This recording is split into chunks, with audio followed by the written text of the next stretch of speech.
Hello everyone, welcome back to our channel Mind, Myth, Momentous, that is M3. In today's episode of the series Mental Health Matters, we will try to understand 7 principles that fuel success and performance at work. 7 principles that fuel success and performance at work. Number 1. Your brain is biologically hardwired to perform better when you are happy. When we are positive, our brains are flooded with dopamine and serotonin. These chemicals helps us become more engaged, creative, motivated, energetic, resilient and productive. Finding something to look forward to or committing conscious act of kindness, infusing positivity into your surroundings, exercising, spending money on experiences rather than objects. These are some of the ways to feel more positive. Number 2. The power of your mindset. As Sean Acker has rightly said, reality is relative.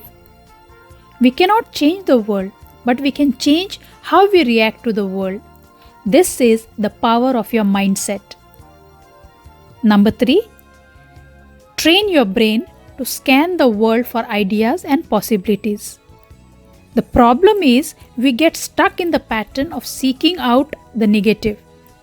It is about training your brain to habitually scan the world for ideas and possibilities so that you can see and seize opportunities everywhere you look.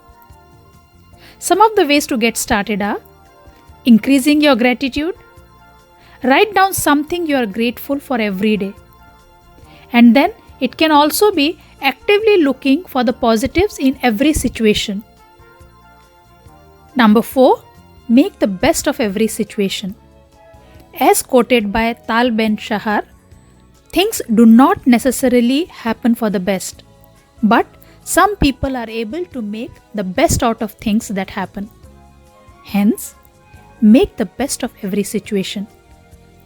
4 steps to finding the positive path are adversity, belief, consequence, disputation.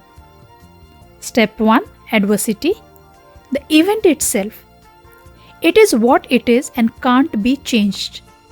Just think at least about it and then conclude. Step number 2. Belief. Belief to your reaction to the event, either optimistic or pessimistic. Step 3.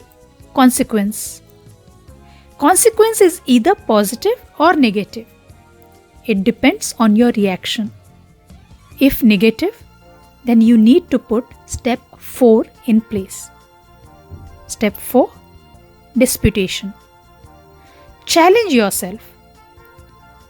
Is it really that bad? What advice would you give to a friend in this situation? Think about it. Number 5. Focus on what you can achieve. As said by Peter Bregman, don't write a book, write a page. That is, focus on what you can achieve. Feeling that we are in control of our own fate at work and home is one of the strongest drivers of well-being and performance.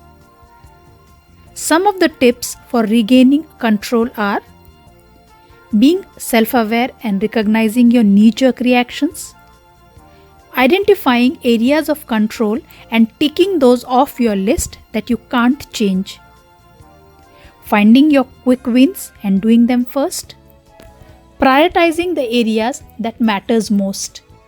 Number 6. Create good habits and break bad ones. The key to creating new habits is ritual repeated practice to ingrain the actions in your brain's neural chemistry. Common sense is not always common practice. Relying on willpower alone to create good habits or to kick bad ones fails as our willpower weakens the more we use it. It is about turning bad habits into good ones by minimizing any barriers to change. To create habits that will spark positive change, you need to minimize choice, Make your decision ahead of the time and ensure the good habit uses as little energy as possible. Another tactic is putting as little as a 20-second distance between yourself and the bad habit. Number 7. Making social investments. Social support is your single greatest asset and the biggest investment you can make in your happiness. Human beings have evolved an innate need for social relationships. Our brain needs interaction to release oxytocin, which is necessary for counter-reacting the stress-inducing hormone of cortisol. It is easier to withdraw, bury yourself in work, and choose to be alone when times are hard. But this is the opposite of what you actually need. Some of the ways to develop one-to-one relationship and increase your happiness at work can be making eye contact, having face-to-face meeting instead of emails, initiating non-task related conversations, not multitasking during communication, etc. Thanks for watching. Please like, comment, share, subscribe the channel M3, that is Mind, Myth, Momentous. In the next episode, we will try to understand the topic work-life balance. Till then, bye.